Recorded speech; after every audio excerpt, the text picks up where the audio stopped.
We're looking at three different cultures in the Northwest coast, and embedded in all of these traditionally were concepts of sacrifice, transformation, and shamanism. So we'll talk about those in relation to some of the artwork. Realize it's a heavily wooded area, so a lot of the art forms that we're going to be looking at were created out of wood. And there's a revival now in the carving style. You see Bill Reed in the upper left carving a crest pole. The three cultures, the Kwakiutl, also known as the Kwakwaka'wakw, the Haida, and the Tlingit, are all found in either Alaska or Canada. So we see the Kwakiutl in Canada, the Haida on Queen Charlotte Island, or also called Haida Gwaii Island, on the map on the left, and then Tlingit culture in the southern part of Alaska, much colder climate. Each of these tribes practiced potlatches, and they also practiced masking. So we have a masking society in the Northwest coast, which, like the African masquerades we looked at, were there to make the invisible visible. So they were performed at times, in particular at potlatches, in order to bring about spirit helpers. Spirit helpers in the Northwest coast were referred to as yek, Y-E-K, and they could be mythological animals that helped shamans in particular to heal or help their communities. Shamanism, very simply, is a way in which experts, specific humans, were able to reach into the other realm, the realm beyond the physical world, so into the spiritual world, gather information, and then bring it back to heal their communities. And in the Northwest coast, this was done through spirit helpers as in the guise of animals. So what we're seeing here are three different kinds of masks, and they have both human and animal characteristics. So they suggest that idea of transformation. They're mechanical masks so that they open, and while they're danced around a fire, sometimes they're closed and they're one thing and then they open to reveal something else. So it suggests that duality of the ability of those shamans to go into an altered state, to be like the yak, their spirit helper animal, and to travel into that other realm to gather information. This was thought of as a dangerous realm, a place that normal people shouldn't go to because it's fraught with danger, and only these experts really could go there to gather information. Maybe it's information about particular herbs and how to heal a community. And it's also we should also note that the role of shaman, chief, and artist could be interchangeable in the Northwest coast. So we have hierarchical societies where there was a chief at the very pinnacle, at the very top, but that chief could also be an artist and create artwork, and he could also be a shaman and be a spiritual messenger. And so this is kind of an interesting idea that artists could also be shamans, could also be chiefs. Now, you read about the raven rattle in the Wallens article, and I'm just showing you some better images than that black and white copy. The raven rattle was significant because it was created by an artist who could also have been the chief and who held it at potlatch ceremonies. Inside of it would have been seeds so that it rattled when it was shaken and danced around a fire.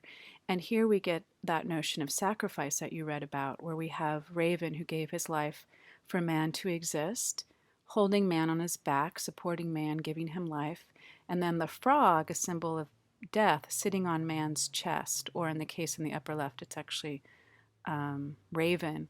But the idea that the tongue of the frog is taking the breath of man at the same time that Raven is giving life to man. So it's about the cyclical nature of life and the idea that life is not stagnant, it's dynamic, it's constantly changing, and you can't hold on to anything in this life, whether it's wealth or beauty or youth, it's all going to go. So you might as well accept that. This is an artist's rendition of a Haida village. The Haida carved elaborate crest poles, both in front of their house, in their house posts, in house screens, and then on a plethora of objects inside of the home. The canoes were also decorated with crests. Crests, as you read about, are defined as sort of your um, totemic image that belongs to a particular story. It has a name and it has an image. So the story usually refers to an ancestral past. So something that happened in the past to one of your ancestors. Maybe they were assisted by an ermine or a beaver, and that story remains in your family. It becomes your story. You own it, and you own the image of it and the name of it. And as you marry and exchange with other groups, you take on their crest images. And that's why these crests, these crest poles, have so many different animals on them. But they all relate back to those crest animals, which you can think of as yak spirits. These were helpers in the past that helped your particular family, your extended family, in some way.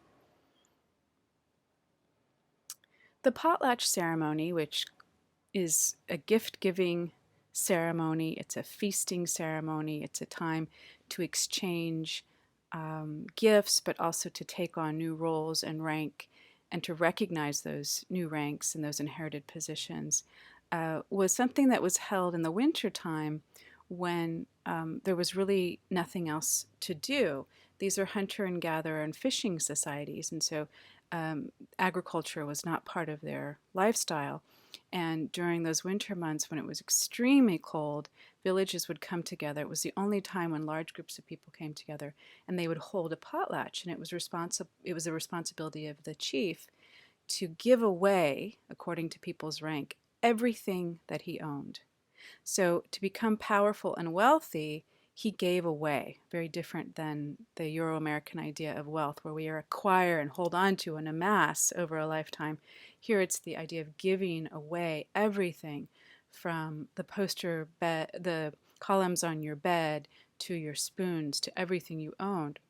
And so people would be gifted at potlatches, and they would acquire materials, and then the next potlatch, another community would give away their goods, and so you'd slowly start getting things back. And so objects were exchanged over time during the potlatch ceremony.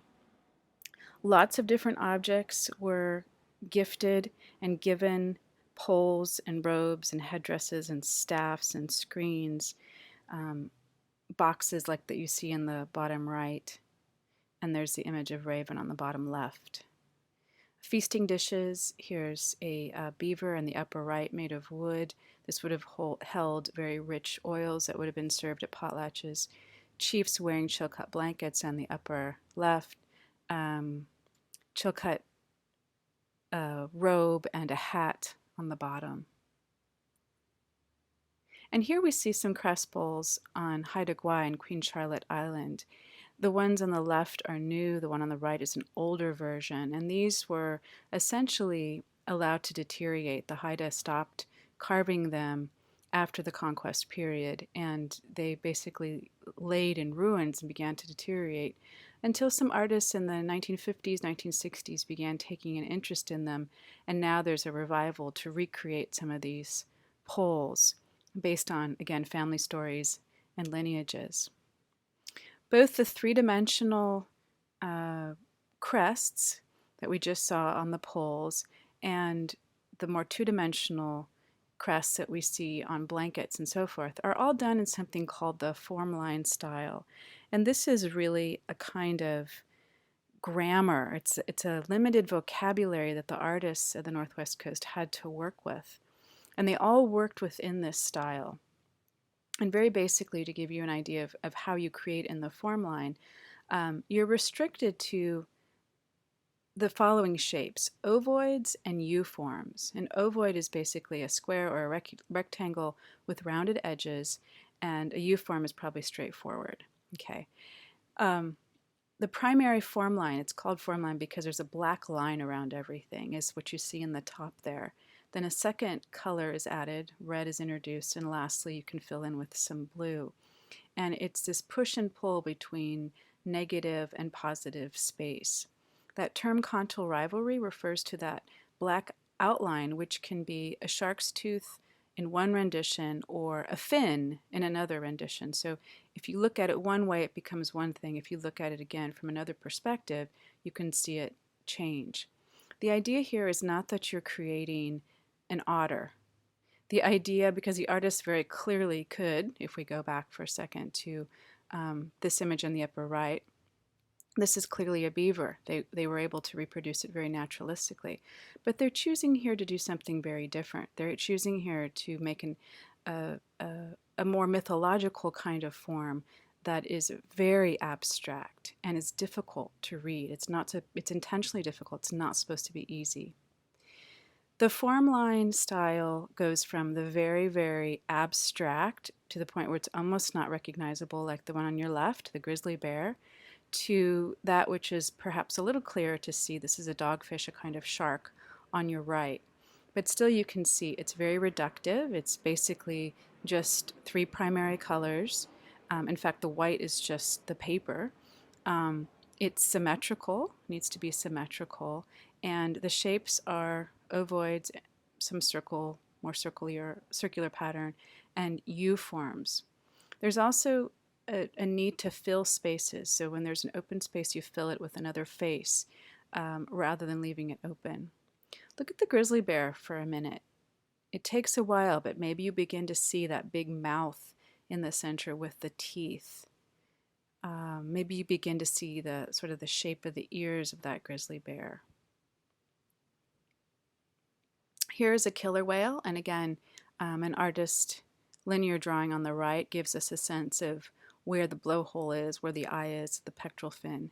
And so it's reductive. It's taking the parts of an animal and rearranging them, losing some of them and rearranging others so they fit into this space in a non-naturalistic, in a very abstract way. We see this also very clearly in this art form among the Tlingit culture in southern Alaska. This is called the Chilkat blanket. The Tlingit are in the northernmost region, very cold climate, and these blankets were used first and foremost as clothing. They were made from cedar bark and wool, mountain goat fur, and the cedar bark worked as it was kind of insulating, and then the wool would keep you warm. So this is what the thread was made out of. This is a knotting technique, so it's not woven on a loom. It's basically these heavy strands that are laid across. Let me see if I can get this. Right across here would be a string, and then you'd have these other strings coming down from it, and then you begin to knot across it. The pattern itself was created by men. So this is a male and female art form. Men would carve the pattern boards, and then women would weave what the men had created into these blankets. Again, very reductive palettes. We've got yellow and blue and black and some white. It's symmetrical, it's balanced, it's got the ovoid and U shape, and you should begin to start seeing animal faces. Perhaps you see a beaver in the center, flanked by profile images of the beaver. Perhaps you see bigger eyes. Maybe you even see some wings in there, or claws or talons. Here are two more examples. So the shifting and the changing that happens as you begin looking at this is intentional.